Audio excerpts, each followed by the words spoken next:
આગળ વાત કરીશું એક મહત્વના સમાચાર વિશે। મહત્વના સમાચાર મળી રહ્યા છે તેના પર નજર કરીએ તો રાહુલ ગાંધીનું અમદાવાદ એરપોર્ટ પર આગમન થઈ ચૂક્યું છે। રાહુલ ગાંધી 2 દિવસ ગુજરાતના પ્રવાસે છે અને તેમનું એરપોર્ટ પર આગમન થોડી વારમાં થશે। રાહુલ ગાંધીનું કાર્યકર્તાઓ દ્વારા સ્વાગત કરાયું હતું જ્યારે તેમનું આગમન થયું હતું તો પ્રદેશ પ્રમુખ શક્તિસિંહ ગોહિલ, પ્રભારી મુકુલ વાસનિક પણ એરપોર્ટ પર હાજર રહ્યા। અમદાવાદમાં કોંગ્રેસ નેતા સાથે રાહુલ ગાંધી સીધો સંવાદ કરવાના છે। તેમનું આગમન અમદાવાદ એરપોર્ટ પર થઈ ચૂક્યું છે ત્યારે શક્તિસિંહ ગોહિલ, મુકુલ વાસનિક એરપોર્ટ પર ઉપસ્થિત રહ્યા। 9 કલાકમાં રાહુલ ગાંધી 5 જેટલી મીટિંગ કરવાના છે। અલગ અલગ બેઠકોનું મેરેથોન બેઠકનું આયોજન કરવામાં આવ્યું છે। જે રીતે ગુજરાતમાં કોંગ્રેસનું જાણે કે નવસર્જન થાય તેવો આશાવાદ કોંગ્રેસના કાર્યકર્તાઓમાં જોવા મળી રહ્યું છે। કોંગ્રેસના કાર્યકર્તાઓમાં અને ગુજરાત કોંગ્રેસ પાર્ટીમાં નવો પ્રાણ ફૂંકશે રાહુલ ગાંધી તેવો પણ આશાવાદ કોંગ્રેસના કાર્યકર્તાઓમાં જોવા મળી રહ્યું છે। અમદાવાદના એરપોર્ટ પર રાહુલ ગાંધીનું આગમન થયું ત્યારે કોંગ્રેસના કાર્યકર્તાઓ અને કોંગ્રેસના વરિષ્ઠ નેતાઓ દ્વારા રાહુલ ગાંધીનું સ્વાગત કરવામાં આવ્યું અને અલગ અલગ બેઠકોનું પણ આયોજન કરવામાં આવ્યું છે।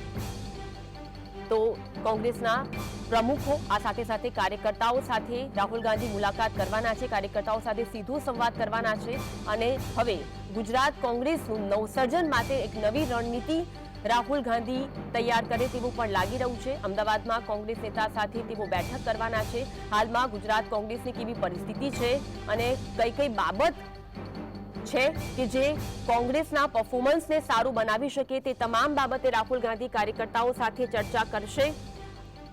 થોડા સમય પહેલા પણ એવું જોવા મળ્યું હતું કે કોંગ્રેસના કાર્યકર્તાઓમાં કોંગ્રેસને લઈને નારાજગી જોવા મળી હોય। આ તમામ નારાજગીને દૂર કરવાના પ્રયત્નો પણ રાહુલ ગાંધી કરે તેવું લાગી રહ્યું છે કારણ કે મેરેથોન બેઠકનું આયોજન કરવામાં આવ્યું છે। રાહુલ ગાંધી જ્યારે 2 દિવસ ગુજરાતના પ્રવાસે છે 9 કલાકમાં 5 જેટલી બેઠક કરશે। ભાવનગરમાં અધિવેશન મળ્યું ત્યાર પછી આ ત્રીજી વખત એઆઈસીસીનું અધિવેશન ગુજરાતમાં મળી રહ્યું છે, એનો આનંદ। Thank you. डब्ल्यूसी भी यहाँ पर गुजरात में होने वाली है, उसको लेकर के क्या कहेंगे आप?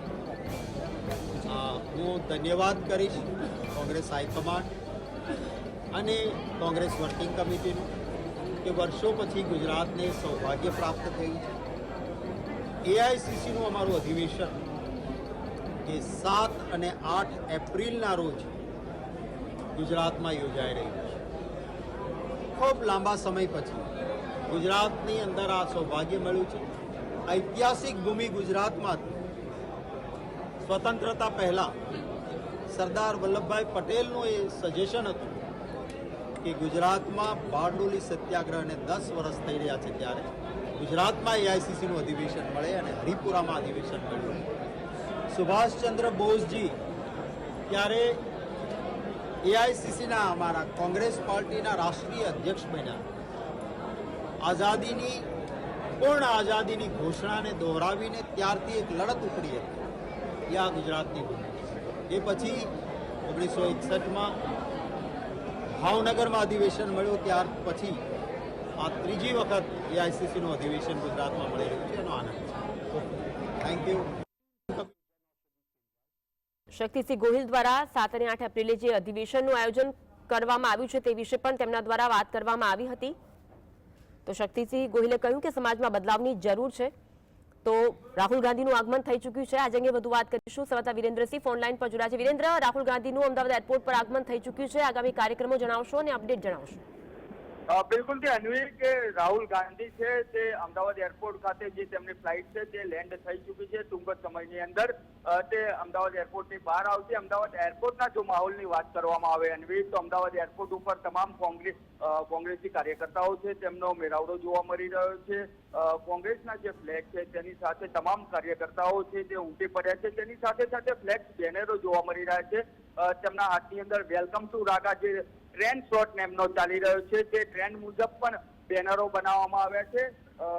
પૂજ્ય મહાત્મા ગાંધી અને સરદાર વલ્લભભાઈ પટેલની ધરા ઉપર હાર્દિક સ્વાગત છે તેવા પ્રકારના પણ બેનરોની તૈયારી છે। બીજી બાજુ જો વાત કરવામાં આવે અન્વી તો કોંગ્રેસી કાર્યકર્તાઓને જે અંદરો અંદર નારાજગી જોવા મળતી હતી તે નારાજગીનો અંત આવે તે માટે પણ બેઠકોનો દોર શરૂ કરવામાં આવ્યો છે।